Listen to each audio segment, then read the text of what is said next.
Bonjour chers étudiants, soyez les bienvenus à cette leçon qui va porter sur mode et temps du verbe.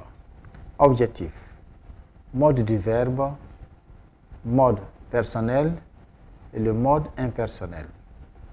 On a aussi le temps du verbe, le temps simple et le temps composé. Mode du verbe.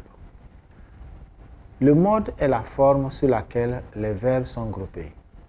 On distingue 7 modes: l'indicatif, le conditionnel, l'impératif, le subjonctif, l'infinitif, le participe et le gérondif. On groupe les modes en 2 catégories, à savoir le mode personnel et le mode impersonnel. Le mode personnel.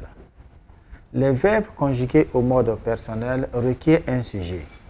Dans ce cas, il y a un sujet qui fait l'action exprimée par le verbe. La conjugaison du verbe varie en fonction du sujet. Exemple, l'indicatif, le subjonctif, le conditionnel et l'impératif. Le mode impersonnel. Les verbes conjugués au mode impersonnel n'exigent pas de sujet. Ces modes ne varient pas en personne. Ce sont le mode infinitif, le mode participe et le mode gérondif. Exemple, le mode gérondif, le mode infinitif, on a regarder, avoir, être. Le mode participe, regarder. C'est-à-dire le participe passé eu, été. Le mode gérondif, en regardant, en ayant, en étant. Le temps du verbe. En grammaire, le temps est la forme verbale particulière à la valeur temporelle. Exemple, indicatif présent, je parle français. Futur simple, je parlerai à maman ce soir. Imparfait, je parlais anglais quand j'étais en Angleterre. Passé composé, j'ai écouté une chanson. Et donc, indicatif présent, imparfait, futur simple et passé composé sont ce qu'on appelle le temps du verbe. On a le temps simple. Quand on conjugue un verbe au temps simple, on n'utilise pas d'auxiliaire. Exemple, je travaille à l'aéroport. Il exportera des produits artisanaux en Europe. Il écoutait de la musique. Après l'appel téléphonique, Julien partit aussitôt au rendez-vous. Donc vous voyez que tous ces verbes qui ont été conjugués, à savoir travaille, exportera, écoutait, partit, n'exigent aucun auxiliaire. Le temps composé. La conjugaison du verbe au temps composé exige d'utiliser un autre verbe appelé verbe auxiliaire plus le verbe principal à conjuguer. Exemple, papa a acheté une nouvelle voiture. Passé composé.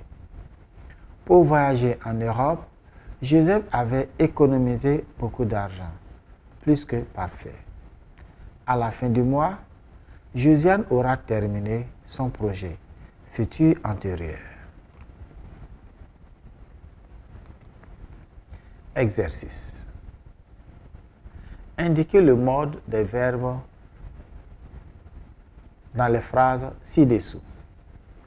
Les enfants jouent en criant dans le jardin. Voyager en avion est très agréable. La compagnie exportait des pagnes ghanéens au Togo. Nous avons importé des produits français ce mois. Jouer c'est bon, mais travailler c'est mieux. En traversant la rivière, il est tombé et s'est cassé le bras. La télévision est tombée en panne. Prends le livre, il est par terre. Les produits alimentaires sont de plus en plus chers. Passons donc à la correction possible de ces exercices. Ok. Indiquez si le verbe des phrases suivantes est au temps simple ou au temps composé. Qui veut voyager loin ménage sa monture. Quand on traverse la route, on doit faire attention aux véhicules. Nous avons importé des produits français le mois passé. Tous les samedis, nous allons au cinéma avec nos amis. Pour son anniversaire, elle s'est acheté une belle robe. À la fin du mois, nous aurons fini nos examens. Joël voyagera en France pour y poursuivre ses études. Julie avait soigneusement préparé sa valise, mais l'excursion est reportée. Travaillez bien pour réussir votre vie. Nous faisons le ménage chaque week-end. Koufdor vous remercie. Au revoir.